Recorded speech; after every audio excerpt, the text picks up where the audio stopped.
Boy, that was awesome and easy. That is. Hey, welcome to Motorhead Garage. Well, folks, you just saw something pretty impressive here. You know, one of the things with these big rigs is keeping the wheels tight, and if they happen to loosen up, it creates a lot of damage on these studs. Trying to remove these studs is a problem, isn't it, Sam? That's right. And these studs, you know, they fail from being over-torqued. Guys get into that big 1-inch drive impact gun, have no idea how many foot-pounds of torque. These things call for 500 foot-pounds. Also, if they weren't installed properly, you know, to take them out, a lot of guys just want to bang them out with a hammer. That's bad for the hub. It's bad for the bearings. You don't want to do it.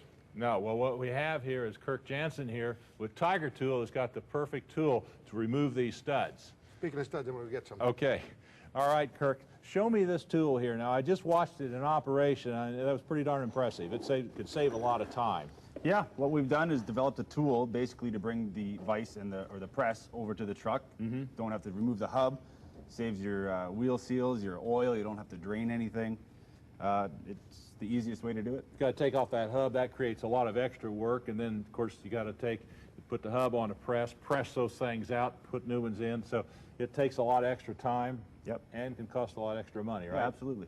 Okay, so you can pop these things out, and then tell me about your tool here now. So let me see what this looks like. This is your, this is the unit. Yep, we've got our 10-ton Enerpack hydraulic press. And these aren't light, folks. These are a little heavy. No, it's a heavy-duty frame.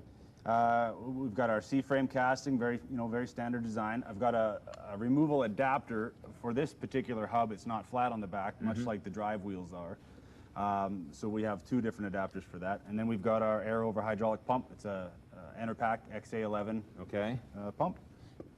Foot operated, so it's easy to take care of, and you got all the adapters for this as well. That's correct. Okay, got your new studs. I don't know how many you're going to need, so I got you 4. Okay.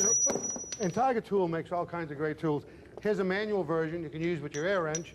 And of course, it comes in a box with all the adapters.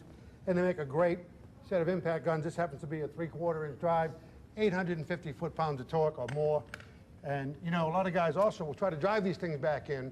Like Dave said, take it all apart, put it in a press. That's a lot of work. When you hammer it in, if you bend over this flange while you're hammering it, then you can't get the seat all the way back. And of course, you torque it, then you ride down the road, it starts to work, you got a wheel coming loose. Well, you know, if that thing starts to stretch a little bit, right, or work loose, if you lose about, what, 3,000 of an inch or something, and it's important because it leaves about 30,000 pounds of pressure.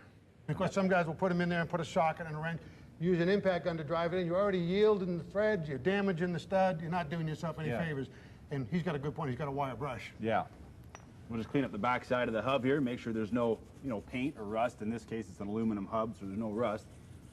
Make sure there's no imperfections before we put the new stud in. All right, so you put your new stud in, and then what you do, you just take and convert this around, put a different adapter in it? Yeah, that's correct. I'll put our proper install adapter. It's just a flush, flat adapter. Okay. We'll remove the push adapter, which threads out of the cylinder. Okay. Reapply or reinstall this one here. There you go. That's pretty simple. Yep. I tell you what, I've never seen a lifesaver like this. So this is the only time we use the hammer, just to tap it into place so it holds steady. Yep. Okay. So then we have our install tube. Slides right over top. This is an M22 by 1.5 stud, so that's the proper fit for that. Okay. So then we take this, slide my pump over. Just set it over the back of the head. Line up your hole.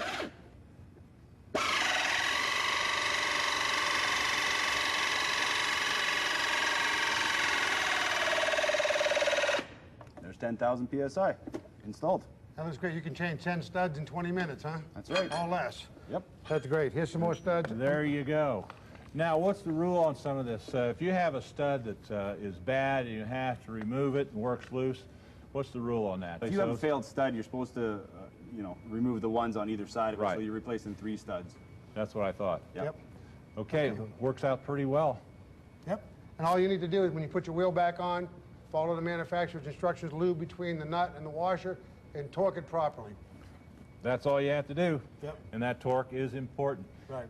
Well, Kirk, I appreciate you guys stopping by. That is a fantastic tool that you have. Oh, thank you. Really glad you got that here, and hope you leave it for us. We're going to take a break. I know. We're going to take a short break. We'll be right back.